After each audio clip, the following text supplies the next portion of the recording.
Hello my dear friends, कैसे हैं आप। उम्मीद करती हूँ आप अपने परिवार में बहुत ही खुश होंगे और स्वस्थ जीवन बिता रहे होंगे और समर वेकेशंस का भी फ़ायदा उठा रहे होंगे।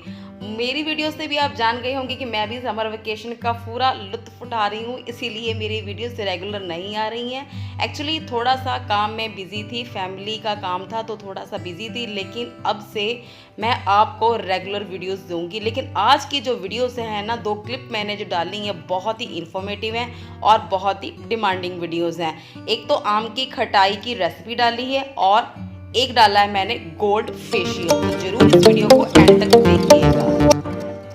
तो ब्लॉग की शुरुआत करते हैं फ्राइडे मॉर्निंग से। मॉर्निंग आपको सबको पता ही है कि मैं रेगुलर जिम जाती हूँ, लेकिन जिम जाने से पहले अब मेरी जो समर वेकेशन की रूटीन है वो 4 बजे उठना। आज मैंने उठकर आलू बैंगन की सब्जी बना दी थी और आलू को बॉयल करके चली गई थी। घर वापस आई, आके बना रही हूँ चटनी। आप सब जानते ही हो कि हमारे घर में आलू के पराठे बिना चटनी से खाई नहीं जाती, और चटनी बना रही हूँ कच्चा आम, प्याज, थोड़ा सा लहसुन, हरी मिर्च, नमक और चीनी की, जो भी सीजनल चीज़ें अवेलेबल होती हैं, और थोड़ा सा पुदीना भी मैंने डाला है।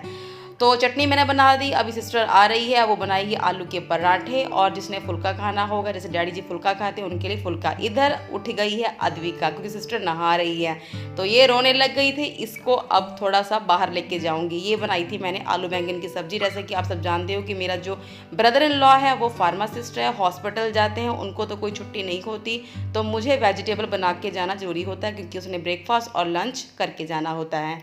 तो अभी हस्बैंड समर वेकेशन का इनका भी फ़ायदा हो रहा है। और ये मिर्चें मैं क्यों दिखा रही हूँ, क्योंकि मुझे बनानी आम की खटाई, तो इसीलिए जो घर की मिर्चें हैं इनको अच्छे से धुल लिया है और धुल के इसको तेज़ धूप में सुखा लूँगी। तो ये पौधों की कर रहे हैं टेक केयर। अभी भी अद्विका पैसिफाई नहीं हुई है, उसको बाहर ले जाना पड़ेगा तभी वो शांत होगी। तो इधर हेल्पर आ गई है झाड़ू पोछा लगाने के लिए। इसीलिए मैं सब्जियां जो होती हैं ना ब्रेकफास्ट और लंच की, सुबह बना रही थी, क्योंकि कितना मर्जी कर लो उनके सब्जियों के छिलके वगैरह नीचे गिरते रहते हैं, और बर्तन धुलते हैं बड़े बड़े तो उनका छींटे वगैरह बाहर गिरी जाते हैं। तो किचन भी हमारी सूखी रहती है अगर सुबह सब्जी दाल बना ली जाए तो ये है जी आम की खटाई। एक्चुअली मैंने आपको पिछले ब्लॉग में बताया था कि डैडी जी कुछ ले आए थे खटाई, कुछ मेरे मम्मी गांव गए थे तो वो भी ये आम की खटाई ले आए थे। वहाँ पर ही हमारे गांव में ये बिकती भी हैं। एक्चुअली ये बनती है कच्चे आम, जिसमें जाली पड़ जाती है ना। जाली पड़ना मतलब कि अगर आम को चाकू से काटोगे तो ये कटेगी नहीं। तो इसको आम को छील लिया जाता है, छील के इसकी गुठली निकाल ली जाती है, बल्कि 2 फाड़ कर लिए जाते हैं। उसके बाद इसको तेज धूप में, मतलब 5-6 दिन इसको तेज धूप में सुखाया जाता है। उसके बाद इसमें जो छिलका हो जाता है, जैसे कि आम का अचार भी डालते हैं तो ये छिलका निकालते हैं। तो डैडी जी को पता था कि मेरी बहू इतना काम नहीं कर पाएंगी, और वो वहीं से खरीद लाए थे। ये लगभग 3 किलो की ये आम की खटाई है। तो इससे हमारे घर की पूरे साल की स्टोरेज हो जाएगी, और मुझे आम खरीद के उसको छील के काट के सुखाने की ज़रूरत नहीं है। अगर किसी ने बनाना है तो ऐसे ही तरीके से बनाएंगे। कच्चा आम ले आएंगे बाजार से, उसको छीलेंगे, छील के उसको काटेंगे, काट के उसको 5-6 तेज धूप में सुखाया जाएगा। फिर उसके बाद इसका अंदर से छिलका निकाला जाएगा। डैडी जी मेरे साथ मेरी हेल्प करवा रहे हैं, और अद्विका नहा कर देख रही क्या हो रहा है। ये उसकी खेल है जी, ये उसकी गेम लगी हुई है, सारी चीज़ें उसने छितरा दी हैं। तो इसको छिलके को निकालने के बाद फिर गर्म पानी में नमक डाल के इसको अच्छे से धुला जाता है, क्योंकि 5-6 दिन ये खुले में सूखेंगी, तेज धूप में सूखेंगी तो मिट्टी धूल तो पड़ेगी पड़ेगी। तो सारे छिलके के निकालने के बाद फिर पानी गर्म किया जाता है, उसमें थोड़ा सा मतलब कि 1-2 चुटकी नमक डाला जाता है। ये दोपहर का टाइम हो गया, क्योंकि इतनी आम की खटाई का छिलका उतारना टाइम लग जाता है। तो साथ ही साथ मैं लंच की तैयारी कर रही हूँ। लंच में बना रही हूँ महा की दाल और चने की दाल, मिक्स वाली दाल, और साथ में बना रही हूँ राइस। तो ये मैं सारी ही डैडी जी की हेल्प के साथ जो भी छिलका था इसकी आम की खटाई का, और इसको निकाल दिया। इतना इंश्योर करना, अगर आम की खटाई बनानी है ना, पूरी अच्छे से सूखी होनी चाहिए, थोड़ा भी मॉइस्चर नहीं रहना चाहिए। अगर मॉइस्चर रह गया तो ये स्टोरेज नहीं हो पाएगी, कि जल्दी ही ख़राब हो जाएगी। तो ये पानी पूरा तेज़ गर्म है, इसीलिए मैंने कड़छी का इस्तेमाल किया है। स्पैचुला यूज़ कर रही हूँ यहाँ पर, थोड़ी थोड़ी इसमें डालती जा रही। नमक के चुटके मैंने इसमें ऑलरेडी ऐड कर दिया था, क्योंकि नमक बहुत अच्छा क्लींजर का काम करता है। कई लोग इसमें फिटकरी भी डालते हैं, लेकिन ये खाने की चीज़ है तो इसमें फिटकरी मैं ऐड नहीं करूँगी। तो बस इसमें नमक डाल के इसको अच्छे से गर्म पानी में अच्छे से मसल के धुल लूँगी। हाँ, थोड़ा ठंडा हो जाता तो इसको जल्दी कर लेती, लेकिन इतना मेरे पास टाइम नहीं था कि इसको मैं कर लूँ, लेकिन फिर भी मैंने अच्छे से इसको हिला हिला कर ना 3-4 बैच बन गए थे मेरे। 3-4 बैच को ही 1 बाय 1 करके इस गर्म पानी में डालती गई, इसको मसल मसल के धुलती गई, धुल के इसको डाल लूँगी किसी भी कंटेनर में जिसमें अच्छे से इसका पानी ड्रेन आउट हो जाए। फिर इसको फिर से सुखाना है, 5-6 घंटे की तेज धूप में फिर से सुखाना है। सुखाने के बाद फिर इसको, मैं ऊपर छत पर आ गई थी, जैसे कि मैंने बताया कि जो हमारा घर का जो बैकयार्ड एरिया है वो वेस्ट फेसिंग है, तो यहाँ पर धूप प्रॉपर लग रही है, तो मैंने चादर बिछा के यहाँ पर सारी खटाई डाल दी। साथ ही साथ मेरा गेहूँ भी सूख रहा है और हमको अब इतनी तेज़ धूप में टेरेस पर जाकर गेहूँ सुखाने की कोई ज़रूरत नहीं है, यहीं पर ही धूप हमारे लिए पर्याप्त है, दोनों ही चीज़ें सूख जाएंगी अच्छे से। तो अभी जाऊंगी, मैं नहाऊंगी, अपना हेयर वॉश भी करूंगी, क्योंकि बुधवार को मैं मोस्टली कर लेती हूं, क्योंकि फैमिली के कामों के कारण मैं थोड़ा बिजी थी, इसीलिए ब्लॉग भी नहीं बना पाई थी। तो अभी हेयर वॉश करूंगी, नहाऊंगी, उसके बाद मसालों की तैयारी करूंगी। ये है खड़े मसाले, जैसे कि गरम मसालों की रेसिपी मैंने ऑलरेडी अपने चैनल पर अपलोड करी हुई है। ये है बड़ी इलायची, छोटी इलायची, सौंफ, दालचीनी, लौंग, काली मिर्च, तेज़पत्ता।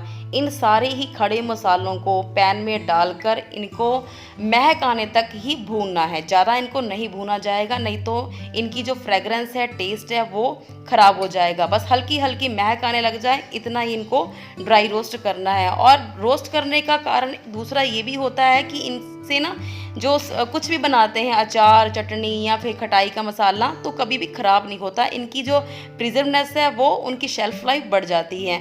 तो इन सारे मसालों को प्लेट में डाल के ठंडा कर लूँगी। इसके अलावा भी मुझे और मसाले तैयार करने, जैसे कि ये साबुत धनिया है। अगर कैपेसिटी की बात करूँ तो ये कटोरियाँ 100 ग्राम की है, 100 ग्राम की क्वांटिटी है ये। 100 ग्राम धनिया, 100 ग्राम जीरा और 50 ग्राम मेथी दाना। मेथी दाना की क्वांटिटी इसमें कम रखनी है, जैसे कि आम के अचार में भी मेथी दाने की क्वांटिटी हम लोग कम ही रखते हैं। इतना इंश्योर कर लेना है कि कोई भी मसाला ख़राब ना हो, कोई उसमें कोई कीड़ा ना लगा हो।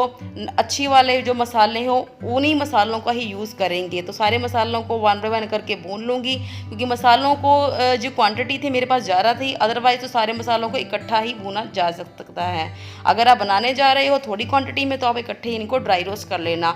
बस हल्की हल्की इसमें से महक आने लग जाए तो इनको आपने प्लेट में डाल के ठंडा कर लेना। ठंडा करके इनको पीस के रख लेना है। अच्छा, कुछ भी बनाओ, चाहे करेले भी बनाओ, जैसे कि आपने मेरी रेसिपीज़ में देखा हुआ है, करेले बनाती हूँ तो उसमें ये मसाला डाल देती हूँ, या बैंगन की कलौंजी है, बैंगन भर में बैंगन बनाने हैं। इवन कि बच्चों को अगर आलू, एक साबुत आलू को छील कर उसमें कट लगा कर उसे मसाला भर दो ना, तब भी आप ये सब्जी मसाले यूज़ कर सकते हैं। दाल को आपने फ्राई करने की ज़रूरत नहीं है, बस एक खटाई डाली, खटाई डाल के और विद मसाला उसमें डाल दिया, कुछ भी उसमें फ्राई करने के तड़का लगाने की ज़रूरत नहीं है। अगर सब्जी भी ऐसे ही बनानी है, उसमें तड़का लगाने की कोई ज़रूरत नहीं है, बस थोड़ा सा तेल डाला, तेल में थोड़ा सा जीरा डाला और ये मसाला डाल दिया। और ऊपर से, क्योंकि सब्जी क्वांटिटी ज़्यादा होगी, तो ऊपर से नमक और हल्दी और भी ऐड कर सकते हैं। मतलब किसी भी सब्जी, दाल, खिचड़ी में तो आप लोगों ने देखा ही हुआ है कि मैं हमेशा खिचड़ी में या पुलाव में इन खटाई के मसालों का इस्तेमाल करती हूँ, तो टेस्ट बढ़ जाता है। अभी जो साबुत लाल मिर्चें मैंने सुबह सुखाने की रखी थी ना, इनको भी मैं ड्राई रोस्ट कर, क्योंकि मैंने इनको धुला था ताकि इसमें कोई मॉइस्चर न रह जाए। तो इसके लिए इतना अच्छे से इसको भूना कि एक कड़क कड़क जैसे कि बाजार वाली होती है ना, वैसी बन जाए। अच्छा, इसमें मैंने डाल रही हूँ लहसुन, छिला हुआ लहसुन भी डालना है। तो इसीलिए जब भी कभी मैं खटाई डाल देती हूँ दाल में, तो भोग नहीं लगाती हूँ, भगवान जी का भोग नहीं लगाया जाता है।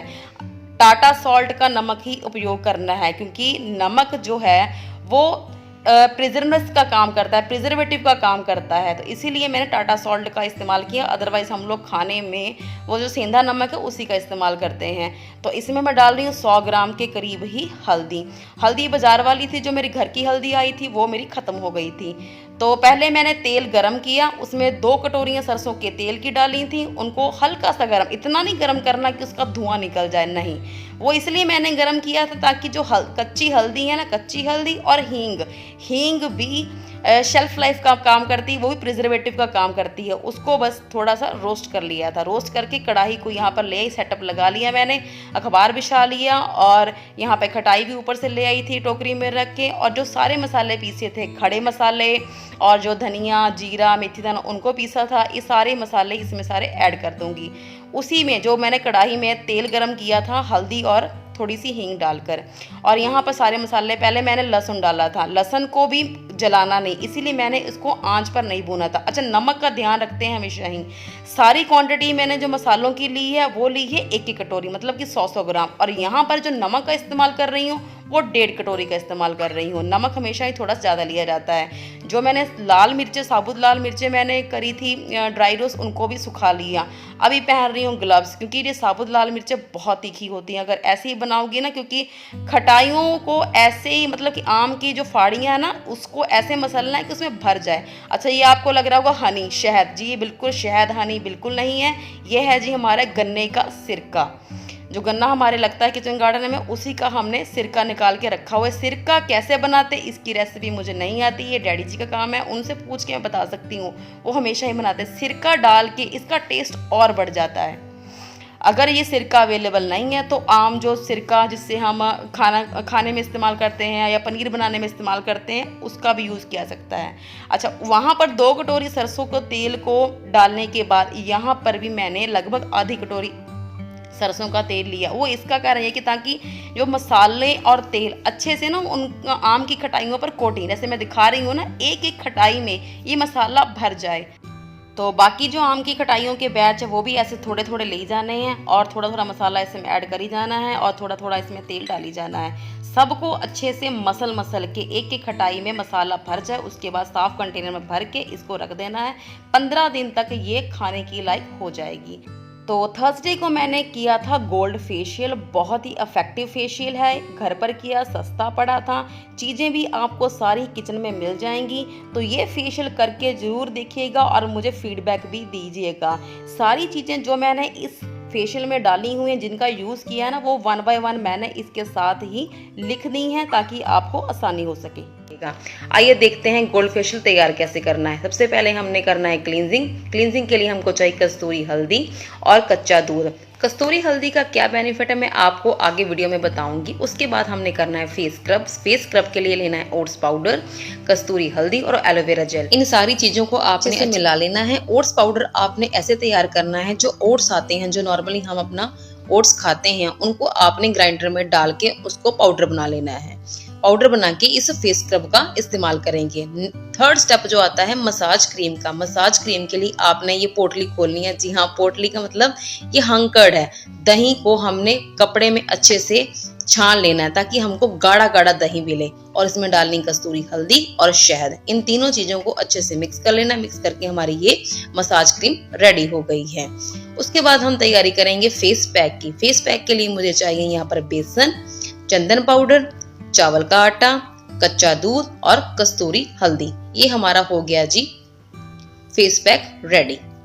इन सारी चीजों को अच्छे से तैयार कर लेना है। तैयार करके आपको मैं आगे बताऊंगी कैसे इस फेशियल को करना है। ये चारें चीजें तैयार हो गई हैं, क्लींजर, स्क्रब, मसाज क्रीम और फेस पैक। सबसे पहले हमने जो फर्स्ट स्टेप होता है फेशियल का, वो होता है क्लींजिंग का। फेस को अच्छे से क्लीन करना है। यहाँ पर मैं ले रही हूँ कस्तूरी हल्दी और कच्चा दूध। फेस पर क्लींजिंग करेंगे हम 3 से 4 मिनट तक अच्छे से सर्कुलर मोशन में। मैंने यहाँ पर कॉटन पैड का इस्तेमाल किया है। कॉटन पैड को जो कस्तूरी हल्दी और कच्चे दूध में डिप कर दिया। डिप करने के बाद इसको अच्छे से फेस पर सर्कुलर मोशन में मसाज कर रही हूँ, ताकि जो भी फेस पर जो गंदगी या एक्स्ट्रा ऑयल होगा वो अच्छे से क्लीन कर दूँ, ताकि मुझे फेशियल का पूरा अच्छे से 100% इसका रिजल्ट मिल सके। अगर आपके पास कॉटन पैड नहीं है तो आप कोई कॉटन ले सकते हैं, उससे भी कर सकते हैं, या फिर सिंपली अपनी फिंगर की मदद से कर सकते हैं। सेकंड स्टेप आ जाता है हमारे पास स्क्रब का। क्लींजिंग करने के बाद फेस को आप नॉर्मल वाटर से वॉश कर सकते हैं। वॉश करने के बाद आपने लेनी है थोड़ी सी स्टीम 1 से 2 मिनट के लिए। जिनके भी फेस पर ब्लैक हेड्स और व्हाइट हेड्स की प्रॉब्लम रहती है, वो 1 से 2 मिनट तक आप स्टीम लेंगे स्टीमर की मदद से, या फिर सिंपली किसी पतीले में पानी गर्म कर लें। अपने सर पर कोई भी टॉवल को रख के आप 2 से 3 मिनट तक स्टीम ले सकते हैं। जिनको कोई भी ब्लैक हेड्स व्हाइट हेड्स की कोई प्रॉब्लम नहीं है, जैसे कि मुझे नहीं है, मैं क्या करती हूँ, गर्म पानी में टॉवल को भिगो लेती हूँ, उसको अच्छे से निचोड़ कर अपने फेस पर 1 से 2 मिनट तक रख लेती हूँ। उसके बाद ही स्क्रबिंग मैं करती हूँ। यहाँ पर मुझसे ये वीडियो में रिकॉर्ड नहीं हो पाया था, नहीं तो मैं आपको ये शो कर देती। उसके बाद मैं यहाँ पे कर रही हूँ स्क्रबिंग के मैं यहाँ पर इस्तेमाल कर रही हूँ ओट्स पाउडर। ओट्स पाउडर जितनी भी स्किन पर जो डेड स्किन है उसको रिमूव करने में हेल्प करता है। ओट्स में ऐसी प्रॉपर्टीज़ होती हैं जो कि नेचुरल क्लींजर का काम करती हैं। ओट्स स्किन पर जितनी भी जमी हुई गंदगी है या एक्स्ट्रा ऑयल है जिनके कारण हमारे पोर्स जो हैं वो क्लॉग हो जाते हैं, पोर्स क्लॉग हो गए तो एक्ने की प्रॉब्लम हो जाएगी, ब्लैक हेड्स व्हाइट हेड्स की प्रॉब्लम हो जाएगी, उसको ये सब को रिमूव करता है, हमारी स्किन को बहुत अच्छे से एक्सफोलिएट करता है। इसमें मैंने ऐड किया है कस्तूरी हल्दी। एक्चुअली ये पूरा गोल्ड फेशियल कस्तूरी हल्दी पर ही बेस्ड है। कस्तूरी हल्दी की गुडनेस की बात करें, जो आम हल्दी होती हैं वो हमारी स्किन पर स्टेन छोड़ जाती है, दाग छोड़ जाती है, पीलेपन का दाग छोड़ जाती है। कस्तूरी हल्दी इस चीज़ को नहीं करती, इसमें वो महारत उसको हासिल है कि वो हमारी स्किन पर बिल्कुल भी दाग नहीं छोड़ती और उसके जो बेनिफिट हैं वो उससे 100% ज़्यादा हैं। कस्तूरी हल्दी हमारी स्किन के कम्प्लेक्शन को इम्प्रूव करती है। जितने भी पिंपल्स के कारण जो स्कार हो जाते हैं, ब्लेमिशेस हो जाती हैं, उनको ये रिमूव करने में हेल्प करती हैं, हमारे स्किन पर बहुत ही प्यारा सा ग्लो लाती हैं। 5 से 7 मिनट तक आपने स्क्रबिंग ऐसे ही करनी है फेस पर, उसके बाद नॉर्मल वाटर से वॉश कर देना है। उसके बाद जो थर्ड स्टेप आता है वो आता है फेस पर मसाज क्रीम का। मसाज क्रीम के लिए मैं यहाँ पर बिल्कुल ही गाढ़ा दही इस्तेमाल कर रही हूँ। गाढ़ा दही मैंने आपको पहले ही बताया था, कपड़े में आपने दही को रख देना, जो नॉर्मल आपके घर का जो दही होता है, उसके बाद जो उसका एक्स्ट्रा पानी है उसको निचोड़ देना है। बिल्कुल ही थिक मलाई जैसा गाढ़ा दही चाहिए आपको, क्योंकि यहाँ पर हम इसको यूज कर रहे हैं गाढ़े दही को मसाज क्रीम के तौर पर। और इसमें मैंने मिलाई है हल्दी और शहद। दही का लैक्टिक एसिड हमारे फेस पर लाता है जी निखार, और जो भी एजिंग के जो कारण हमारे फाइन लाइंस, जो रिंकल्स की प्रॉब्लम आती है, उनको भी ये ठीक करता है। इसमें मैंने मिक्स किया है शहद। शहद हमारी स्किन पर लाता है निखार, हमारे स्किन के मॉइस्चर को ये रिटेन करके रखता है। थर्ड चीज़ जो मैंने इसमें डाली है वो है जी कस्तूरी हल्दी। एक्चुअली ये गोल्ड फेशियल जो बेस्ड है वो है कस्तूरी हल्दी पर। अगर आपको गोल्ड फेशियल के सारे बेनिफिट चाहिए तो आपने भी कस्तूरी हल्दी का ही इस्तेमाल करना है। कस्तूरी हल्दी आपको बड़े आसानी से किसी भी पंसार की दुकान से या जहाँ से भी आप ग्रोसरी खरीदते हो, राशन खरीदते हो, वहाँ से आसानी से मिल जाएगी। आपने अप्लाई करनी है लगभग 10 से 12 मिनट तक। ऐसे ही आपने मसाज करनी जैसे कि मैं वीडियो में शो कर रही हूँ। आपने सर्कुलर मोशन में स्किन को अपलिफ्ट करते हुए इसको मसाज करना है। सर्कुलर मोशन में जितना आप सर्कुलर मोशन में इसको मसाज करोगे ना, तो आपका ब्लड बहुत अच्छे से सर्कुलेट होगा। ब्लड अच्छे से सर्कुलेट होगा तो आपके फेस पर आएगा इंस्टेंट निखार और ग्लो। तो आपने भी ऐसे ही करना है। अपनी नेक पर भी मसाज करना मत भूलें। अपनी स्किन को अपलिफ्ट करते हुए इसको मसाज करना, जैसे कि मैं अपने स्टेप्स दिखा रही हूँ वीडियो में, आपने भी ऐसे ही करना है। बहुत ही अच्छा फेशियल है, आप करना जरूर। जब करोगे ना तभी आपको रिजल्ट मिलेगा। जब आप करोगे तभी आपको फील होगा यार ये फेशियल हमने पहले क्यों नहीं किया, क्यों हम पार्लर में जाके इतने ज़्यादा पैसे खर्च करते थे और हमको फिर भी बेनिफिट नहीं मिलता था। तो आप ये फेशियल करके जरूर देखिएगा, क्योंकि बिल्कुल ही सस्ता फेशियल है। कुछ भी इसमें खरीदने की जरूरत नहीं है, वही सेम बेसिक चीज़ें हैं। एलोवेरा जेल है, दही है, कच्चा दूध है। हाँ, एक कस्तूरी हल्दी हो सकती है जो आपको परचेज़ करनी पड़ेगी। अदरवाइज़ हो सकता है जिन लोगों के घरों में को बड़े बुजुर्ग हों वो कस्तूरी हल्दी वाला दूध पीते हों तो वो भी इस्तेमाल कर सकते हैं। 10 से 12 मिनट तक मसाज करने के बाद आपने नॉर्मल वाटर से इस फेस मसाज क्रीम को वॉश कर देना है। उसके बाद लगा लेना अपना फेस पैक। फेस पैक जिसमें चंदन पाउडर है, चावल का आटा है, इसमें कच्चा दूध है, जो सारे ही स्किन को वाइटन और ग्लो लाने में हेल्प करते हैं। उसके बाद जब आपका 20 से 25 मिनट तक फेस पैक सूख जाए तो आपने क्या करना है जी, अपने रोज़ वाटर अपने फेस पर स्प्रिंकल करना है। या फिर अगर आपके पास रोज़ वाटर अवेलेबल नहीं है तो आपने गीले हाथों से अपने फेस पर 2 से 3 मिनट तक मसाज करनी है। इसमें मैंने चावल का आटा भी डाला हुआ है। चावल का आटा बहुत ही फेमस है। कोरियन स्किन जिनकी स्किन बिल्कुल वाइटन होती है, बिल्कुल स्पॉटलेस होती हैं, कोई भी दाग धब्बा नहीं होता है और ग्लो ऐसे करती है जैसे वो 40 की होती हैं, लगती हैं वो 20 की हैं। तो मैंने सारी जो चीज़ें इसमें मैंने डाली हैं वो सारी निखार वाली हैं और इंस्टेंट ग्लो वाली हैं। आपने इसको मसाज करके इसको वॉश कर दी। उसके बाद अपने फेस पर कोई भी मॉइस्चराइज़र लगाती हूँ एलोवेरा जेल, इससे आपने 1 से 2 मिनट तक मसाज करनी है। उसके बाद आपने कोई भी पूरा दिन कोई सोप नहीं लगाना, किसी फेस वॉश नहीं करना है। आपका स्किन बिल्कुल ही साफ़ हो गया है। ये फेशियल करना ज़रूर और मुझे अपनी फीडबैक भी देना। चलिए जी, bye bye, thank you, thanks for watching, take care.